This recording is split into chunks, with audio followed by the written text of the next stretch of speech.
Dalam Bapa dan Putra dan Roh Kudus. Amin. Bapa di surga, kami ucap syukur dan terima kasih bahwa setiap dari kami dipanggil untuk menjalankan tugas misi. Bersabdalah ya Tuhan, hamba-Mu mendengarkan.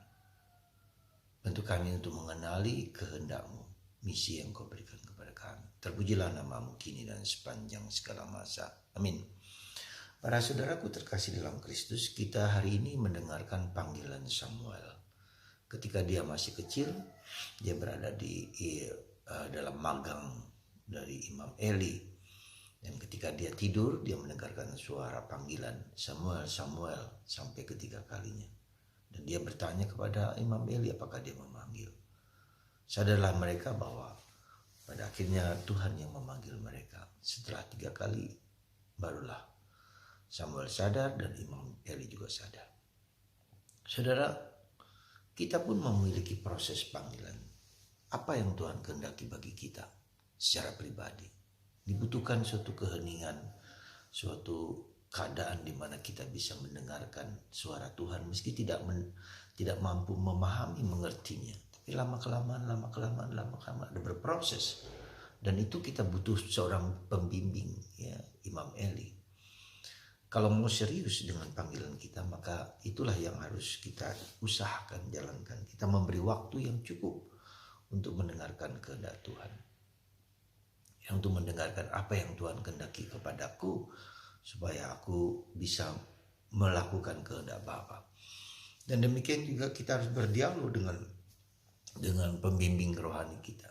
Maka betapa pentingnya pembimbing rohani untuk menentukan betulkah ini jalan Tuhan. Dan itu bisa dilihat di dalam diri para kudus, para santu-santa.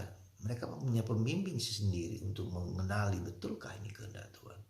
Karena kehendak Tuhan, kehendak iblis pun bisa nampak di dalam, bisa mengecohkan, menyesatkan apa yang kita kira itu berasal dari Tuhan. Itu yang pertama. Yang kedua, hari ini Yesus tetap katakanlah belusuan pergi ke sana kemari untuk menyembuhkan banyak orang, untuk melakukan perbuatan-perbuatan mujizat dimanapun juga. Ya, Yesus sekali lagi mencari kita. Yesus mencari kita, menyembuhkan kita, memberikan mujizat-mujizat kepada kita. Tuhan yang aktif, bukan kita yang lebih aktif, tapi Tuhan yang aktif kepada kita semua. Dan Yesus juga akhirnya meskipun dia menyembuhkan ibu mertua dari Simon, pergi ke rumah orang tua Simon dan ibu itu sembuh. Lalu Yesus kemudian dengan berbagai macam kesibukan dia pergi keluar untuk berdoa seorang diri, ya, dan orang mencari dia. Ya. Dan Yesus mengatakan, aku pun harus pergi ke tempat lain. Jadi para saudara, kita bisa melihat bagaimana satu aspek penting sajalah yang harus kita jalankan. Yesus mencari tempat keheningan. Yesus mencari tempat yang di mana dia bisa berdialog dengan Tuhan.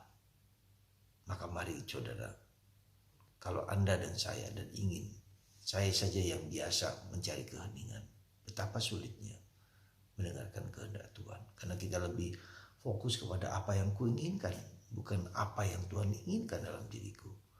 Semoga Anda dan saya dan kita semua diberi kemampuan, kekuatan, daya untuk mencari kehendak Tuhan dalam keheningan dan kesunyian. Tuhan memberkati Anda, memberkati kita semua, dan menguatkan kita supaya kita semakin dapat mencari dan kehendak Tuhan dalam keheningan. Semoga Anda setiap hari 15 menit, 10 sampai 15 menit duduk diam untuk secara serius mendengarkan apa yang Tuhan kehendaki. Berdialog dengan Tuhan, berkomunikasi dengan Tuhan, intimate relationship with God, intimate conversation with Jesus, pembicaraan yang dekat, akrab dengan Tuhan. Semoga Tuhan memberkati kita semua hari ini dengan berkat kasih-Nya melimpah. Bapa, Putra, dan Roh Kudus. Amin.